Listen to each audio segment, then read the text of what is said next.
Bienvenidos al tema número 97 de nuestro seminario bíblico, profético e histórico.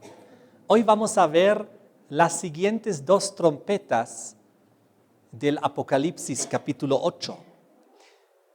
En el tema pasado vimos las primeras dos trompetas de las 7 del Apocalipsis y hoy vamos a ver la trompeta tercera y cuarta, con la cual se termina lo que vimos en el tema pasado, el derrumbamiento del Imperio Romano de Occidente.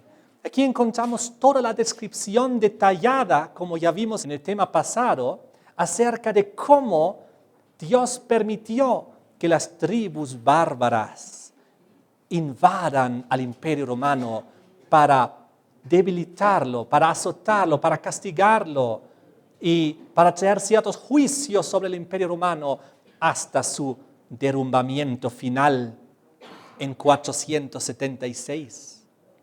En ese sentido, comencemos leyendo la descripción de la tercera y cuarta trompeta y veremos que tal como la primera y la segunda tenían cierta relación, la tercera y la cuarta también tienen cierta relación y veremos también en el cercano futuro, en los siguientes temas, que la quinta y la sexta trompeta también tienen una relación íntima entre ellas. Así que leamos ahora Apocalipsis 8, versículo 10 al 12. El tercer ángel tocó la trompeta y cayó del cielo una gran estrella, ardiendo como una antorcha, y cayó sobre la tercera parte de los ríos y sobre las fuentes de las aguas. Y el nombre de la estrella es Ajenjo. Y la tercera parte de las aguas se convirtió en ajenjo. Y muchos hombres murieron a causa de esas aguas, porque se hicieron amargas. Esta es la tercera trompeta. Leamos la cuarta a continuación, versículo 12. Y el cuarto ángel tocó la trompeta, y fue herida la tercera parte del sol, la tercera parte de la luna, la tercera parte de las estrellas, para que se oscureciese la tercera parte de ellos y no hubiese luz en la tercera parte del día y asimismo de la noche. Aquí termina la descripción de la tercera y la cuarta trompeta. Interesante es que el último versículo de Apocalipsis 8, el versículo 13, nos anuncia las últimas tres trompetas diciendo: y miré, y oí a un ángel volar por en medio del cielo diciendo a gran voz: ay, ay, ay, de los que moran en la tierra a causa de los otros toques de trompeta que están para sonar los tres ángeles. Dando a entender que con la cuarta trompeta termina cierto periodo y inicia un último periodo mencionado con los tres ayes, dando a entender que lo que luego está por venir aún va a ser más grave. Ay, ay, ay, de los que moran en la tierra por causa de las últimas tres trompetas. De todas maneras, hoy vamos a ver la descripción de la tercera y la cuarta trompeta, y como veremos también en los siguientes temas, la descripción de las primeras cuatro trompetas es muy corta en comparación a las descripciones de la quinta y sexta y séptima trompeta, que son descripciones de muchos versículos en comparación a las primeras cuatro trompetas, que ya mayormente solo son descritas con 2 versículos, o inclusive la cuarta trompeta descrita solo en 1 versículo, ya que a medida que pasan las trompetas y las últimas 3 son las que nos proyectan ya a eventos más cercanos del fin y más avanzados en la historia humana, Dios le da mucho más detalle y énfasis luego a las 3 trompetas restantes, porque necesitamos entenderlas con mucha precisión. De todas maneras, veremos ahora la tercera y la cuarta trompeta. Como vimos en los temas pasados, la primera y la segunda trompeta representaban las primeras 2 grandes invasiones de las tribus bárbaras, de los godos, y también de los vándalos, de tal manera que Roma, el Imperio Romano, recibió dos terribles azotes, uno del norte, de los godos, allá en la primera trompeta, y luego una del sur, del norte de África, invadiendo el Mediterráneo hacia el norte, en la segunda trompeta por los vándalos. Pero ahora veremos cuál era el tercer y cuál el cuarto azote que sufrió Roma occidental para finalmente colapsar y derrumbarse. Quiero adelantarme diciendo que la tercera trompeta, el tercer castigo grave contra Roma occidental en su derrumbamiento, fueron los hunos, otra tribu bárbara bajo el gran e importante conquistador Átila de los hunos. Y vamos a ver también con detalle que el cuarto castigo grave contra Roma occidental, con el cual ya se completó su derrumbamiento, era bajo los erulos, la tribu bárbara de los erulos, con su líder, con su rey Odoacro, con el cual ya terminó y abdicó el emperador de Occidente, y ya en el año 467 ya se derrumbó el Imperio Romano. Pero antes de ver las descripciones detalladas, quiero leerles y mostrarles que Dios en su palabra a veces nos da una doble simbología para describirnos las cosas desde diferentes puntos de vista o ángulos. O en otras palabras, en una profecía uno la puede interpretar desde dos ángulos y los dos se complementan, es decir, no se contradicen, se complementan y enriquecen el conocimiento y hacen de que la visión sea aún más completa. Pues así es la palabra de Dios. Es como un tesoro muy rico. Uno no solo puede sacar una riqueza de ahí, uno puede sacar muchas riquezas de ahí. Y lo vamos a ver ahora a continuación también. Como vimos también en el tema pasado, primero viene la apostasía de Roma y luego viene el castigo de Dios por causa de esa apostasía. Y de esta manera, en la tercera y en la cuarta trompeta, vemos una simbología de luz, y luz que se va oscureciendo. En la tercera trompeta vemos una estrella que cae, en la cuarta trompeta vemos también estrellas, sol y luna que se oscurecen. Así que de alguna manera estas dos trompetas comparten una cierta simbología, pues las estrellas, el sol, la luna, son fuentes de luz que iluminan durante el día o también durante la noche, tal como también el versículo 12 al final había descrito que cuando estos se oscurecen, una tercera parte de ellos, no había luz en la tercera parte del día y asimismo de la noche, pues también las estrellas y la luna son los que resplandecen en la noche y el sol durante el día. Entonces, en la simbología que estamos viendo aquí, es que tras la cuarta trompeta, que nos muestra ya el oscurecimiento, que viene después, tras estas fuentes de luz que se van oscureciendo y cayendo del cielo, tras ellos se da la edad oscura, que veremos también la edad media, toda esa época de oscuridad y tinieblas, ahora hablando de forma simbólica, espiritualmente hablando, tinieblas y sombras y oscuridad espiritual, después que se eclipsan estas fuentes de luz. De todas maneras, es muy interesante que aquí en la tercera trompeta nos habla de que del cielo cayó una gran estrella, ardiendo como una antorcha. Cayó una gran estrella, como destacando una estrella en particular, en singular. Sucede que en la palabra de Dios, cuando ella enfoca una estrella en singular, generalmente habla de Jesucristo, el Mesías. Vean conmigo a Mateo capítulo 2, versículo 2.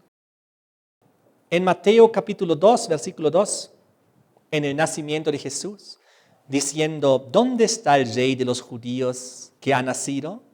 porque su estrella hemos visto en el oriente y venimos a adorarle. Su estrella. Siempre desde el nacimiento de Cristo estaba él relacionado con su estrella, con una estrella en singular, tal como lo describe Apocalipsis capítulo 2, versículo 28, donde habla de Jesucristo acerca de él en la simbología de que él es la estrella de la mañana y que nosotros lo podemos tener, obviamente, en nuestros corazones.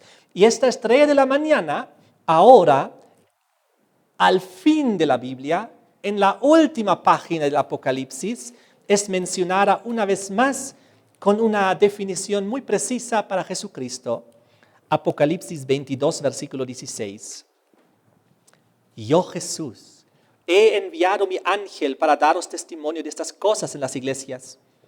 Yo soy la raíz y el linaje de David, la estrella resplandeciente de la mañana. Así que Jesucristo es representado como la estrella en singular. Solamente hay un pasaje más en la palabra de Dios donde habla de la estrella, de una estrella en singular y que no es el Mesías, que no es Jesucristo. Estamos hablando del ángel caído Lucifer, de aquel que cayó como una estrella del cielo también, como un rayo. Vamos a ver los versículos. Vengan conmigo a Isaías capítulo 14, allá en el Antiguo Testamento, cuando habla acerca de la caída de Lucifer. Ese ángel de luz que vivía en la presencia también de Dios en su santo trono, que era un querubín protector, que era perfecto, pero que lamentablemente cayó en pecado, era la primera transgresión de la ley. Lo que él tenía que defender, él lamentablemente lo traicionó allá en el cielo. Lo hemos visto al inicio del seminario.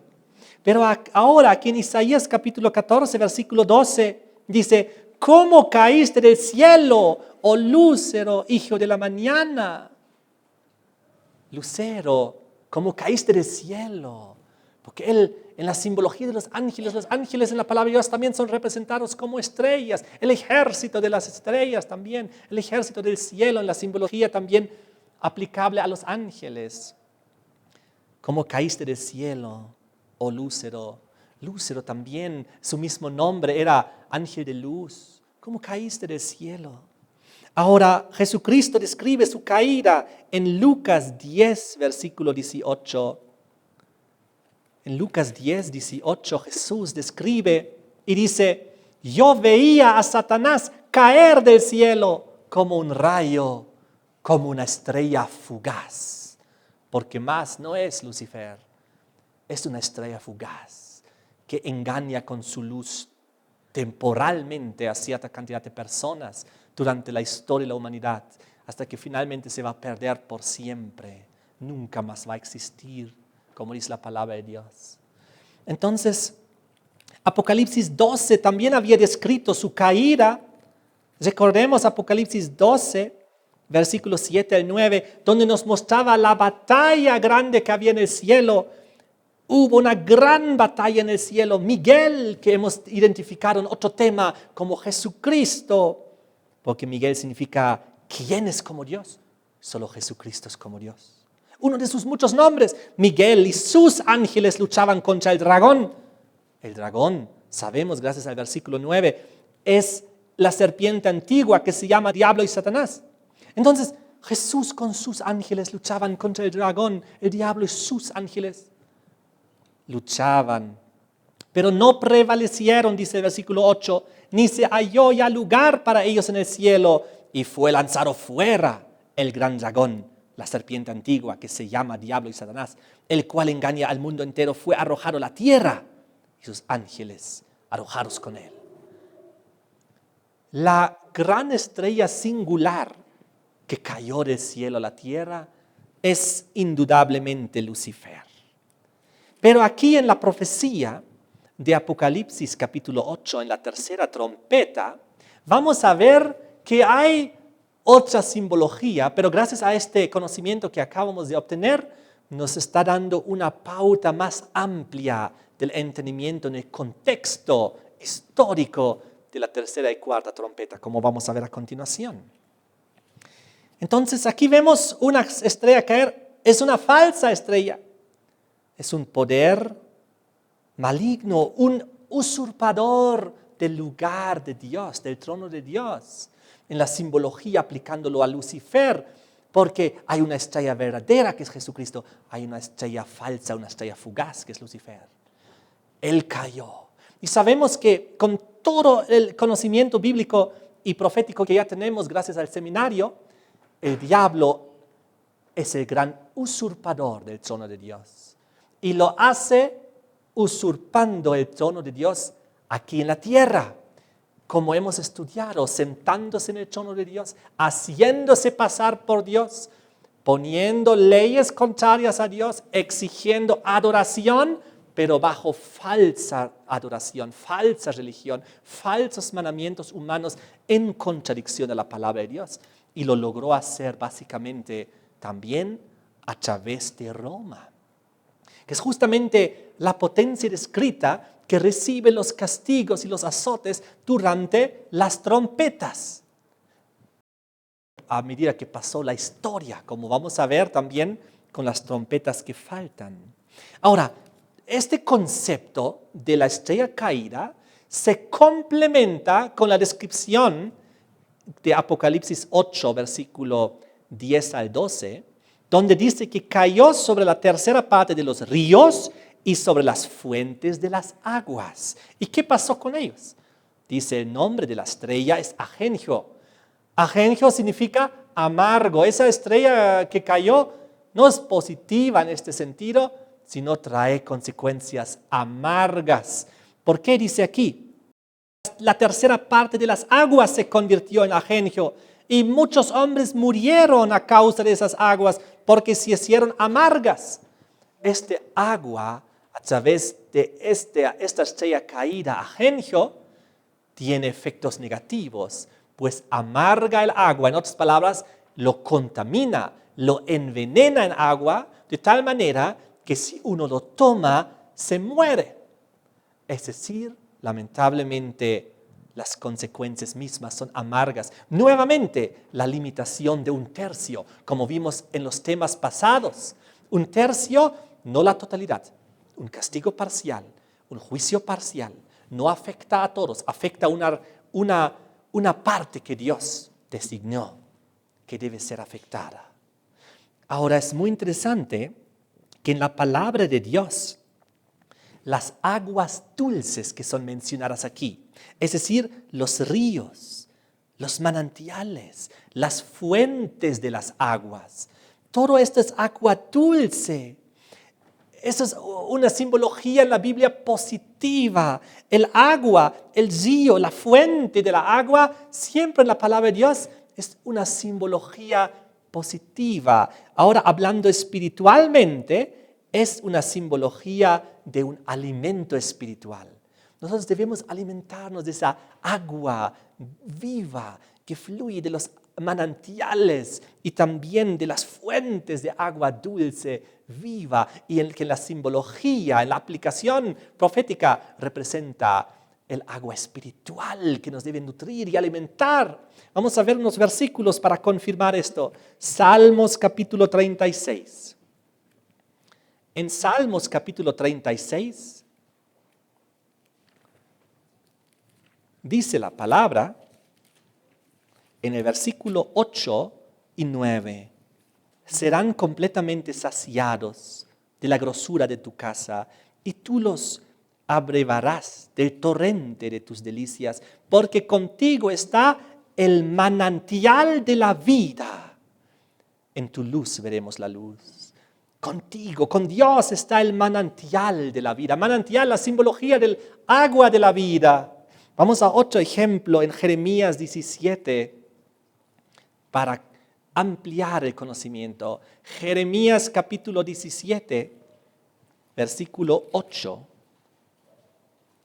y versículo 13. Dice aquí, porque será como el árbol plantado junto a las aguas, que junto a la corriente echará sus raíces y no verá cuando viene el calor, sino que su hoja estará verde y en el año de sequía no se fatigará ni dejará de dar fruto. La simbología positiva del agua, y nosotros debemos tener nuestras raíces ahí. Todo esto en su aplicación espiritual, el agua de la vida. Y ahora complementamos con el versículo 13, donde dice: oh Señor, esperanza de Israel, todos los que te dejan serán avergonzados, y los que se apartan de mí serán escritos en el polvo, porque dejaron al Señor manantial de aguas vivas. Clarito está, las manantiales del agua de la vida, simbólica espiritualmente, el agua de la vida. Y ahora complementamos esto con lo que dijo el profeta Isaías en el capítulo 12. Isaías, capítulo 12. Y aquí en el versículo 3, sacaréis con gozo aguas de las fuentes de la salvación. Aguas, ¿de dónde? De las fuentes de la salvación. La simbología es unánime. Y ahora lo complementamos con un texto en el Nuevo Testamento en San Juan capítulo 7. Porque en San Juan capítulo 7, versículos 37 y 38, Jesucristo ahora toma la misma simbología del Antiguo Testamento y dice: Jesús se puso en pie y alzó la voz diciendo: si alguno tiene sed, venga a mí y beba. El que cree en mí, como dicen las Escrituras, de su interior correrán ríos de agua viva. El agua de la vida que procede del trono de Dios, según Apocalipsis 22. De eso estamos hablando. Ahora, si volvemos a la simbología de Apocalipsis 8, versículo 10, cuando vemos aquí la tercera trompeta cayendo como una antorcha sobre la tercera parte de los ríos y las fuentes de las aguas, y el nombre de la estrella es Ajenjo, y la tercera parte de las aguas se convirtió en Ajenjo, y muchos hombres murieron a causa de esas aguas porque se hicieron amargas. Tenemos ahora ver esto en el contexto histórico al cual corresponde. Estamos nosotros, según la primera, la segunda trompeta, nos han llevado ya a los últimos momentos de la historia del Imperio Romano Occidental antes de su caída. El Imperio Romano ya se había vuelto cristiano. Ya lo hemos visto bajo Constantino, Teodosio. Todo el Imperio Romano ya había aceptado el cristianismo como su religión oficial del Imperio Romano. Lamentablemente todo el paganismo ingresó también en el cristianismo. El cristianismo ya desde un inicio, cuando se unió con el Estado, comenzó a decaer terriblemente, a corromperse, y también la apostasía al ingresar tantas cosas del paganismo dentro del cristianismo, para mencionar unos cuantos: el día del sol, la idolatría, la inmortalidad del alma y otras cuestiones. Y entonces esta tercera estrella ya nos está mostrando las consecuencias espirituales que de las descripciones también de los trompetas anteriores y en su contexto histórico, cuando todo este cristianismo comenzó a decaer, a corromperse. Y entonces aquí la simbología nos habla de que la gente muere por esas aguas que ya no son puras, que ya no son cristalinas, que ya no son de verdad, ahora están contaminadas. Ahora si tú las tomas, te envenenas, te mueres. O si alguien quizás reconoce y no los toma, se muere también de sed. Una situación muy delicada, muy grave la que estamos analizando ahora aquí. Para completar un poquito estos conceptos en la tercera y cuarta trompeta, para ver lo que estaba ocurriendo en Roma, en el Imperio Romano, en su primera fase, donde comenzó y luego se convirtió en la segunda fase, ya en Roma religiosa papal, donde estas primicias se profundizaron mucho más y se institucionalizaron en el sistema del Vaticano, en el sistema papal. Ocurre que el enemigo de las almas difunde sus errores, obviamente, a través de agentes y secuaces maestros humanos. No es el diablo personalmente, la estrella caída, sino lo hace siempre a través de personas, de instituciones, de grupos de personas, de individuos también. Igual como Dios también trabaja y actúa en esta tierra a través de personas o grupos de personas. Entonces, lo que estamos viendo aquí, al convertirse en ajenjo las aguas en amargas, en peligrosas, venenosas, porque la gente se muere al tomarlas, estamos hablando simbólica y espiritualmente, que la verdad cristiana fue contaminada. Los errores satánicos comenzaron a ingresar, el paganismo, la mundanalidad, el secularismo, todo comenzó a entrar. Hay muchas cosas que podemos mencionar aquí. Por ejemplo, la prohibición de la palabra de Dios.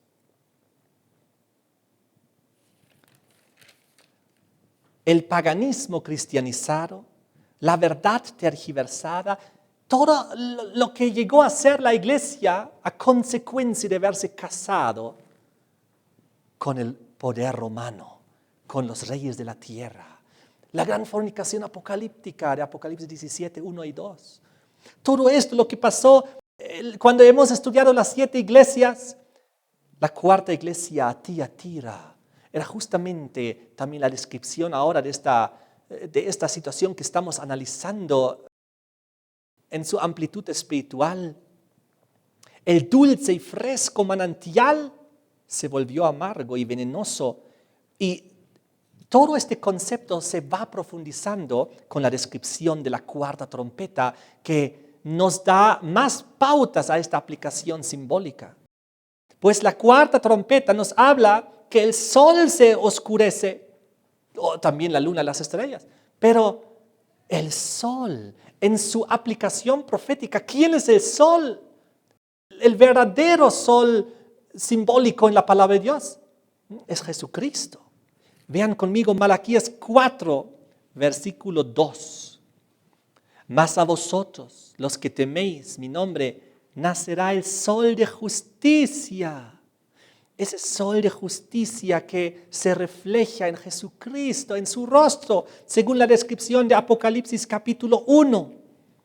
Y aquí, en el versículo 16, cuando Juan ve en la visión a Jesucristo, dice, tenía en su diestra 7 estrellas, de su boca salía una espada aguda de 2 filos, y su rostro de Jesús era como el sol cuando resplandece en su fuerza. La verdadera simbología del sol en la Biblia es Jesucristo. Por eso Él también es la luz del mundo, pero no solo en la cuestión de lo que es el sol en esa simbología, sino también en su contexto más amplio. San Juan capítulo 8, veámoslo ahí. San Juan 8, versículo 12. Otra vez Jesús les habló diciendo, yo soy la luz del mundo. El que me sigue no andará en tinieblas, sino que tendrá la luz de la vida. Y un poquito más allá, en el capítulo 9, versículo 5, Él dice, entre tanto que estoy en el mundo, luz soy del mundo. Y sabemos que esto se encuentra en muchos lugares de la Biblia. Por ejemplo, casi todo el capítulo 1 de San Juan también habla de lo mismo. San Juan 1, versículo 9, aquella luz verdadera que alumbra a todo hombre venía a este mundo, Jesucristo.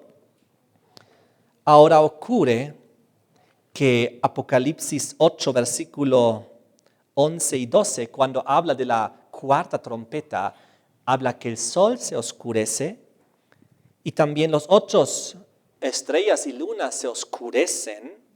En otras palabras, Roma entra en oscuridad y en tinieblas, pero solo se oscurece parcialmente, porque Dios permitió que aún en la oscuridad, en las tinieblas que trajo Roma sobre esta tierra, todavía Dios permitía que se vea su verdad y su luz. Eso hemos visto cuando hemos estudiado las 7 sellos del Apocalipsis, en el Apocalipsis 6. Y cuando hemos estudiado en Apocalipsis 6, El tercero de los sellos, recuerden, que era el caballo negro que tenía su balanza en la mano.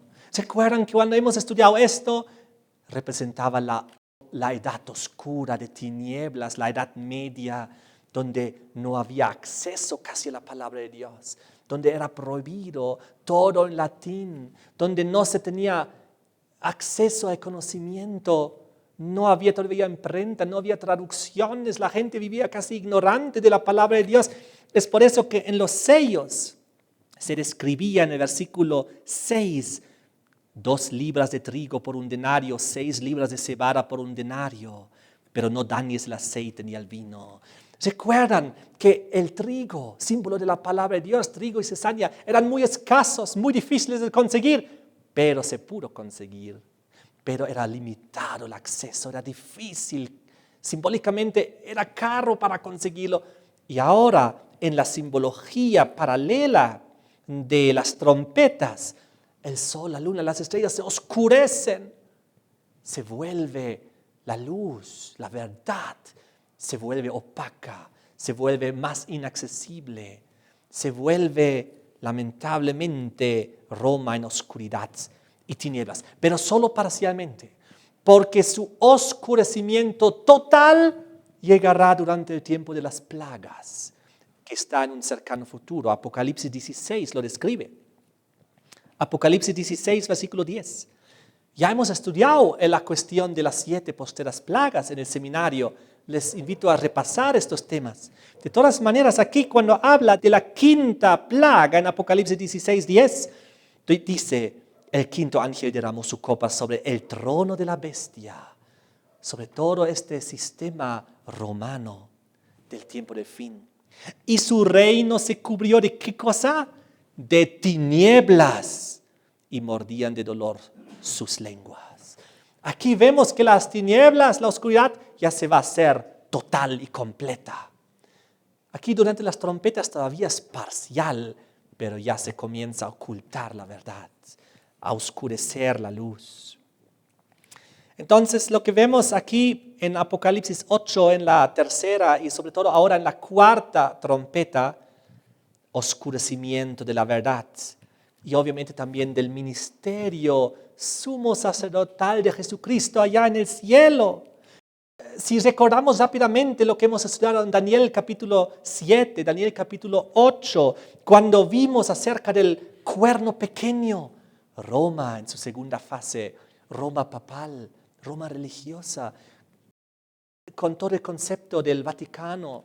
Entonces vimos ahí que el cuerno pequeño, Daniel 7:25, perseguía a los santos, blasfemaba en el nombre de Dios en vano, blasfemando, diciendo poder perdonar pecados, diciendo ser Dios en la tierra y muchas cosas más, juzgando a la gente durante la Edad Media en los tribunales de la Inquisición, obviamente cambiando los tiempos y la ley de los 10 mandamientos a la ley de los 10 mandamientos totalmente diferente en el catecismo, al permitir que la tradición tome lugar de las doctrinas bíblicas, cuando el poder temporal tomó el lugar, lamentablemente, de la humildad ante Dios y la sujeción a Dios, cuando la idolatría, el día del sol y muchas otras cosas entraron en la iglesia cristiana y haciendo que cada vez más se oscureciese la verdad y los mandamientos de Dios. Realmente amargo en la palabra de Dios, sinónimo de apostasía. Amargo, venenoso, no saludable, corrompido, aguas contaminadas, verdad corrompida.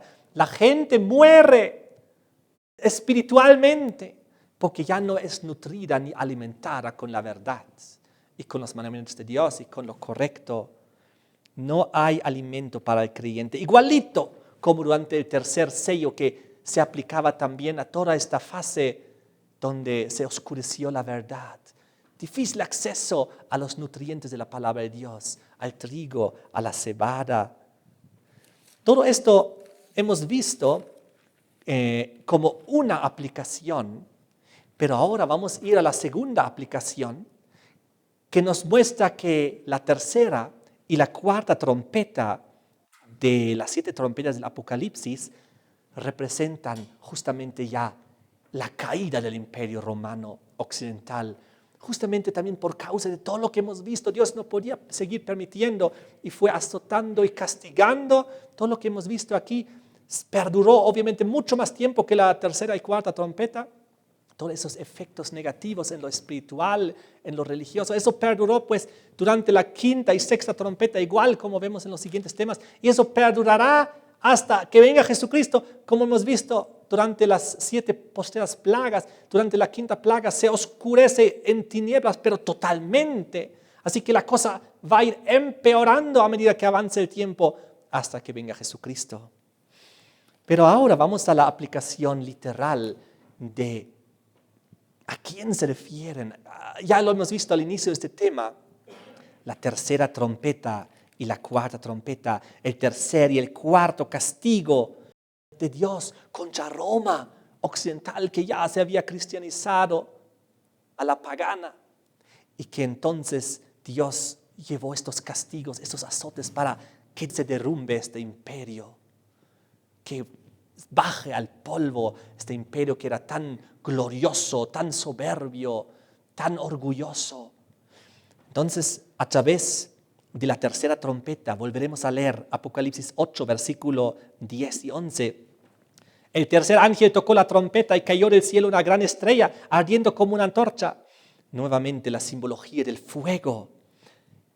Aquí tiene que hablar de un personaje muy importante, muy específico, que llamó mucho la atención para simbolizarla como esta estrella que cayó sobre la tercera parte de los ríos, de las fuentes de las aguas. En las anteriores 2 trompetas hemos visto la simbología de la primera trompeta que cayó sobre la tierra, porque cuando hubo la invasión de los godos era básicamente sobre el territorio de tierra. Y como vimos en el versículo 8, la segunda de las trompetas, que básicamente era en el mar, ahí vimos también la conquista de los vándalos, que era básicamente las luchas navales en el Mediterráneo contra las costas romanas.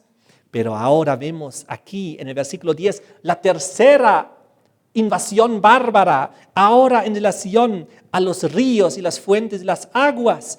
Y también Agenjo se llama este personaje, o se le da esta simbología de este personaje que trajo el tercer azote sobre Roma. Nuevamente, geográficamente, nos está dirigiendo ahora a un área donde básicamente hay muchos ríos y donde, sobre todo donde están las fuentes de los ríos y de las aguas, los manantiales. Y vamos a ver que nuevamente el tercer azote contra Roma realmente corresponde y se cumple estos detalles, pues la región del Imperio Romano donde el tercer azote, el tercer castigo, este tercer juicio llegó, era realmente un lugar relacionado a donde fluyen y se originan los ríos y las fuentes de las aguas. Vamos a leer un poquito para entender cómo era este tercer castigo, que era bajo la tribu bárbara de los hunos, bajo su líder Atila, que ahora él es representado como esa estrella amarga que azotó el Imperio Romano. Vamos a leer un poquito cómo el historiador Alberto Barnes, este comentador, describe esto. Él dice que tiene que haber algún capitán o guerrero que puede compararse a un meteoro ardiente, cuyo curso sea singularmente brillante, que aparezca repentinamente como una estrella fugaz y luego desaparezca como una estrella cuya luz se apagase en las aguas. Que el curso asolador de este meteoro abarque mayormente las partes del mundo en que abundan los manantiales y los cursos de agua, obviamente dentro de lo que es el Imperio Romano de Occidente. Que se produzca un efecto como si esos recursos y manantiales se volviesen amargos, es decir, que perezcan muchas personas y que extensas desolaciones sean causadas en el vecindario de estos ríos y cursos de agua como si una estrella amarga y funesta cayese en las aguas. Qué buena descripción para ir identificando lo que la tercera trompeta, tiene que significar.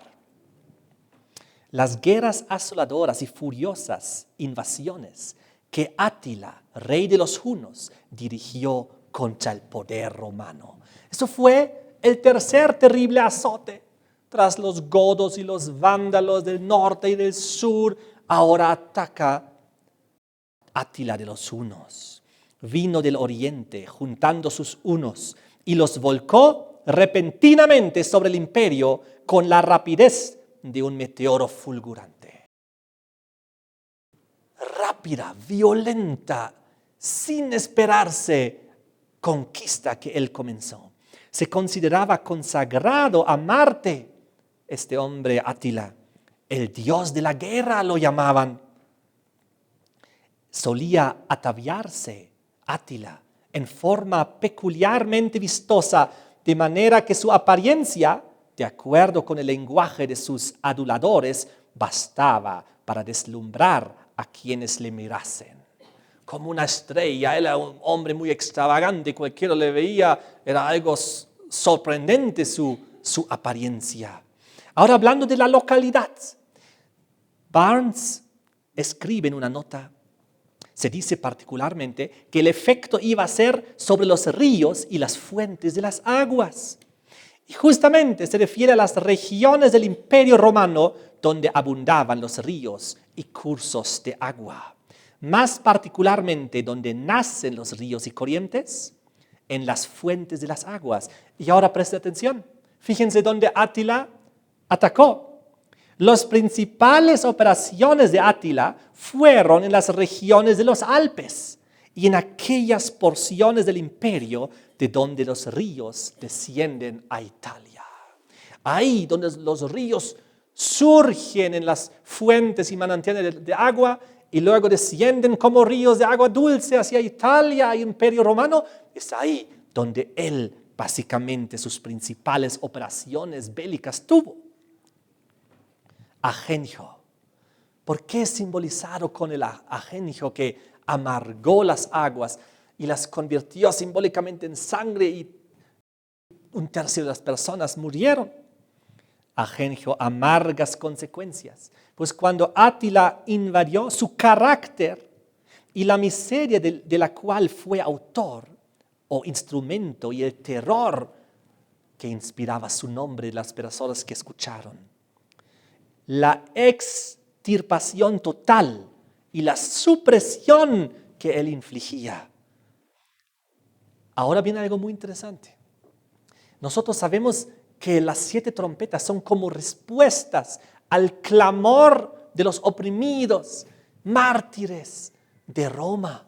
Y ahora las 7 trompetas son castigos contra Roma, que oprimía al pueblo de Dios. Y fíjense cómo Átila mismo fue llamado. Átila se jactaba de que la hierba no volvía a crecer donde había pisado su caballo. Y ahora, el nombre que se le atribuyó era el azote de Dios.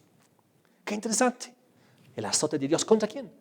Contra Roma. Nuevamente, fue Átila el azote de sus enemigos, el terror del mundo.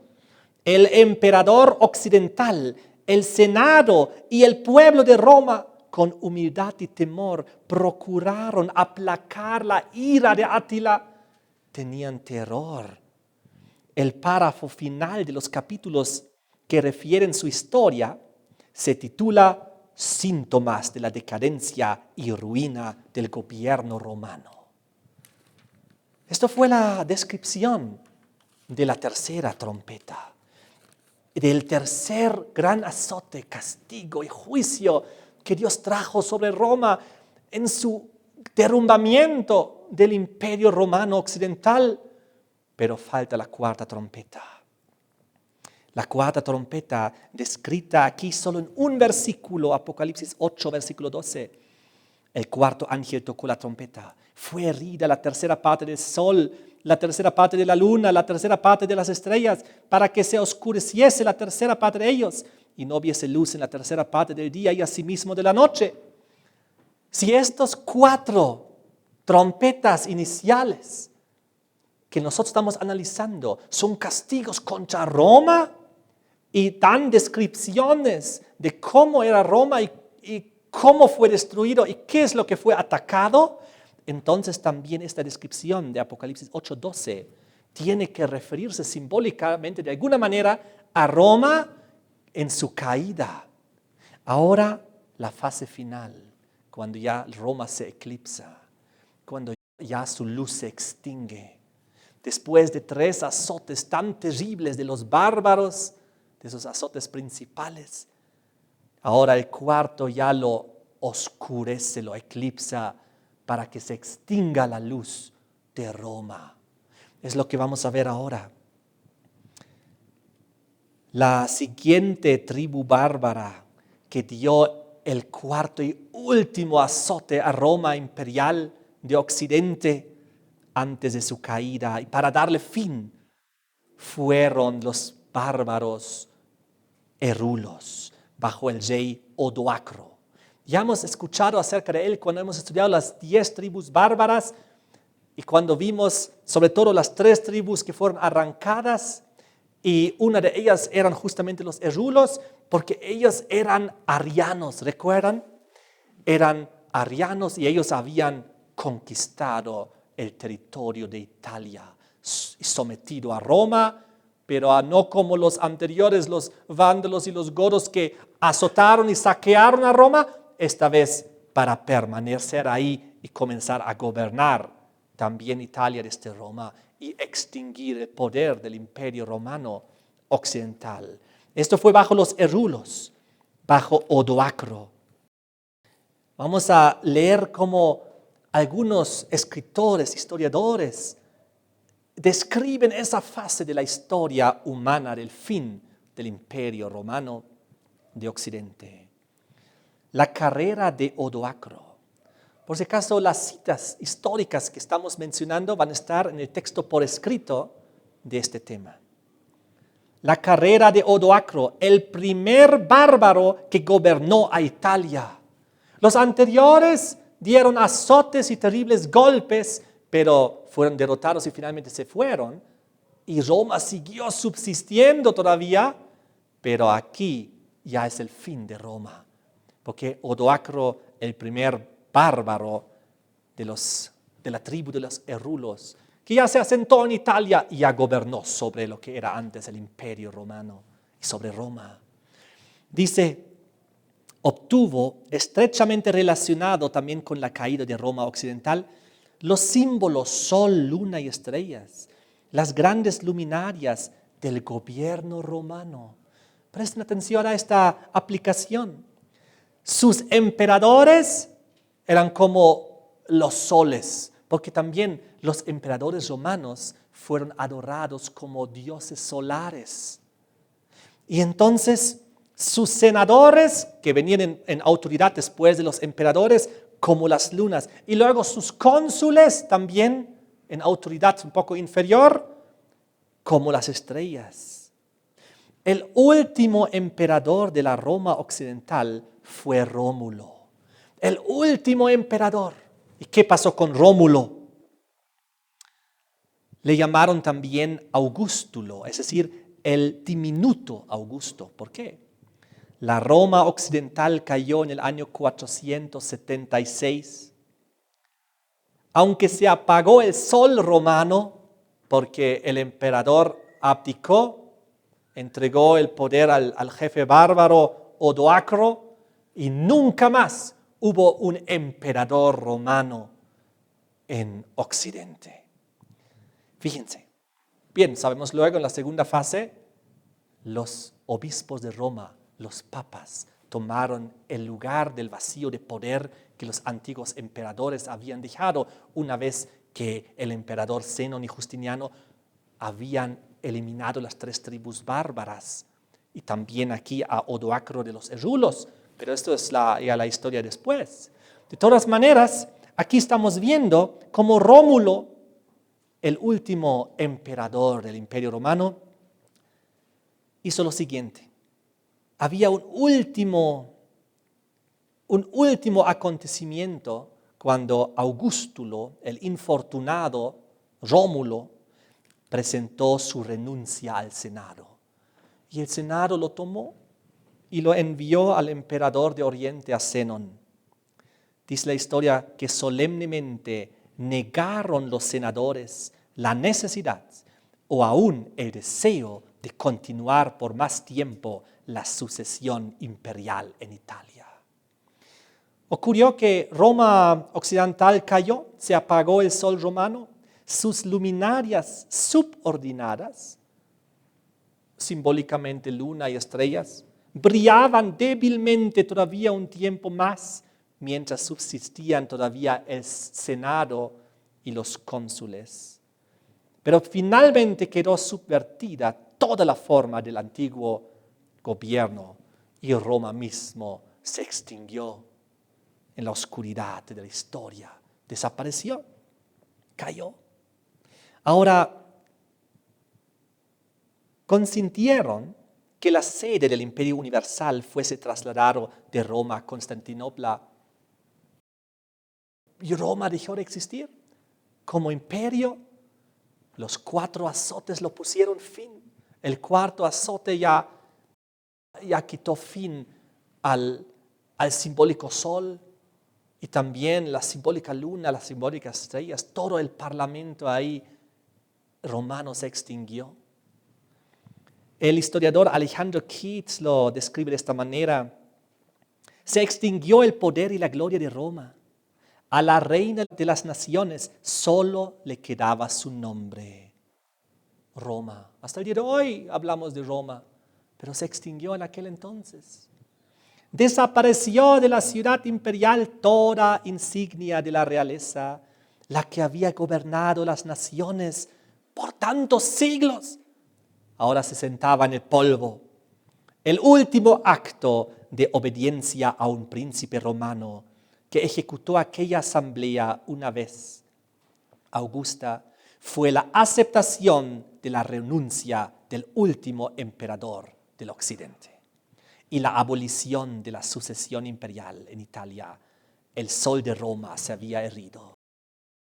Un nuevo conquistador de Italia, luego el ostrogoro Teodórico, se levantó prestamente, asumió inescrupulosamente la púrpura y reinó por derecho y por conquista.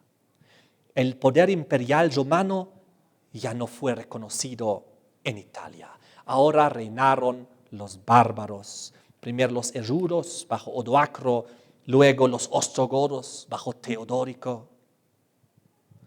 Y finalmente, como dije antes, él también fue eliminado de la faz por la invasión de Belisario, enviado por Justiniano, el emperador de Oriente, y también luego los bárbaros fueron también sometidos a la segunda fase de Roma.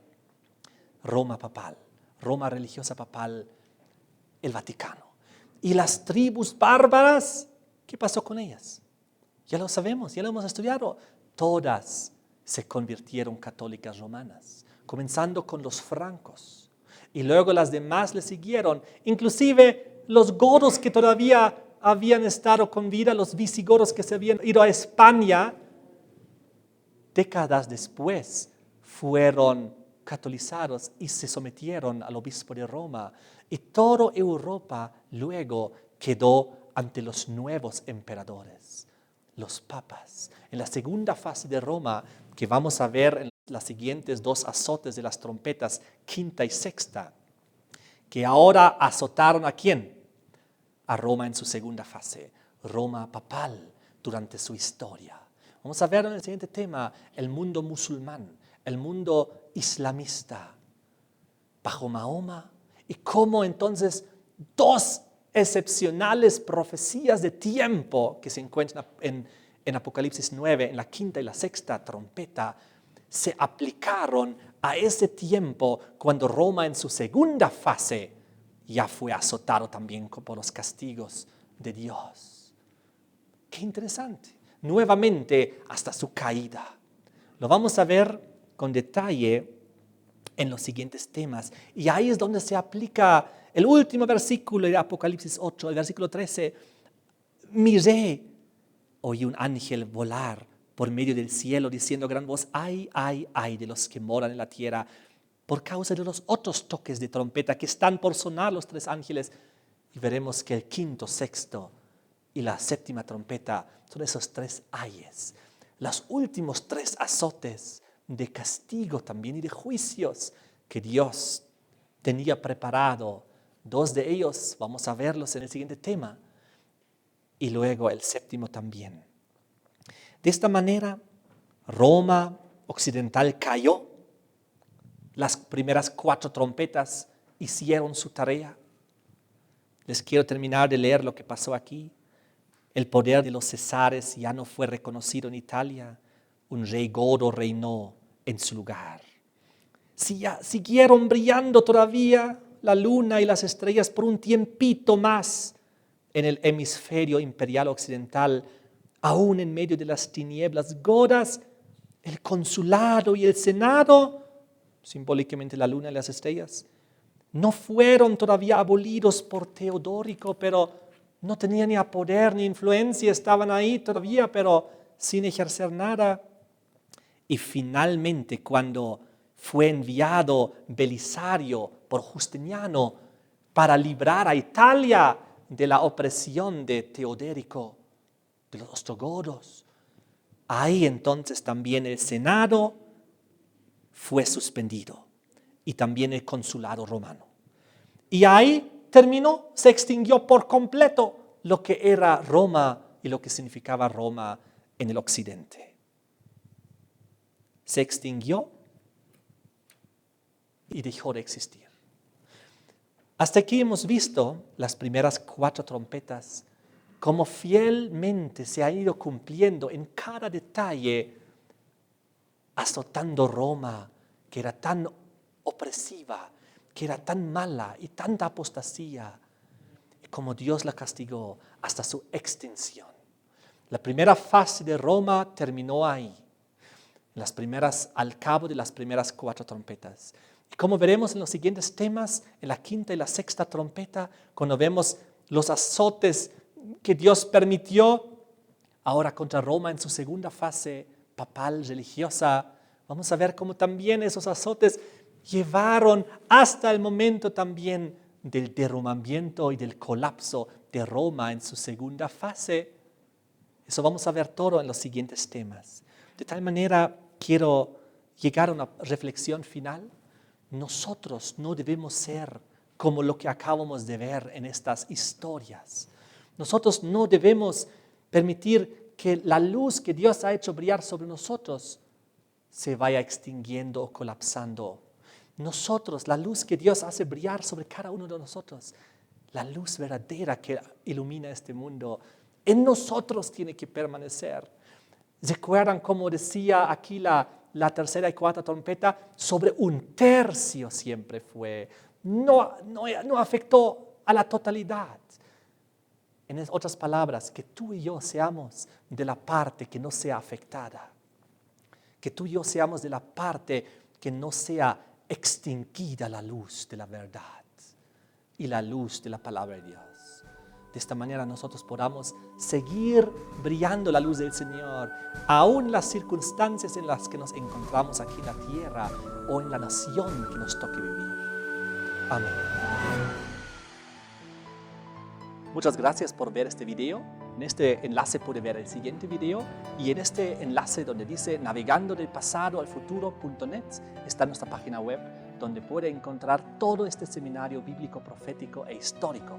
Ahí va a encontrar también para compartir con sus amigos y a través de las redes sociales todos los videos y también el audio y también los textos por escritos.